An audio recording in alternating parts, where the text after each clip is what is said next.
Welcome to Bala cars. இப்போ நீங்கள் பார்க்க போகிற கார் பார்த்தீங்கன்னா மாருதி சுசுக்கியில் பெலினியோ அப்படிங்கிற காரை பற்றி தான் பார்க்க போகிறோம். வாங்க வீடியோக்குள்ளே போகலாம். அந்த கார் பார்த்தீங்கன்னா மாருதி சுசுக்கியில் பெலினியோ மாடல் பார்த்தீங்கன்னா 2018 மாடல். ஓனர் பார்த்தீங்கன்னா ஒரு ஓனர் இருக்காங்க.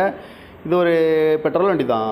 கிலோமீட்டர் பார்த்தீங்கன்னா 89,000 கிலோமீட்டர் ரன்னிங் ஆகிருக்கு. கம்பெனி சர்வீஸ் கடவோட இருக்காங்க. நோ ரீப்ளேஸ்மெண்ட் இல்லாத வண்டி தான்.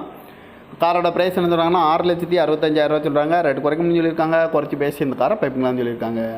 கார் பார்க்க வேண்டிய இடங்கள் பார்த்தீங்கன்னா பவனிங்கிற இடத்துல தான் அந்த காரை பார்க்க முடியும். ஏசி வந்துடும், பவர் ஸ்டீரிங் வந்துடும். வேரியன்ட் பார்த்தீங்கன்னா நீட்டா அப்படிங்கிற வேரியன்ட் தான். TN 59 BR 9633 அப்படிங்கிற நம்பரில் தான் அந்த காரி இருக்குது அப்படின்னு இருக்காங்க. 2018 மாடல், ஒரு ஓனரு, பெட்ரோல் வண்டி தான். 89,000 கிலோமீட்டர் ரன்னிங் ஆகிருக்கு. கம்பெனி சர்வீஸ் கடவோட வண்டி வரும்னு இருக்காங்க. நோ ரீப்ளேஸ்மெண்ட் இல்லாத வண்டி தான். காரோட ப்ரைஸ் என்ன சொல்கிறாங்கன்னா 6,65,000 சொல்கிறாங்க. ரேட்டு குறைக்கணும்னு சொல்லியிருக்காங்க. குறைச்சி பேசி இந்த காரை பைப்பிங்கான்னு சொல்லியிருக்காங்க. இந்த மாதிரி கார் வீடியோக்கெல்லாம் பல கார் சேனலில் சப்ஸ்கிரைப் பண்ணிச்சுக்கோங்க. தேங்க்யூ ஃபார் வாட்சிங்.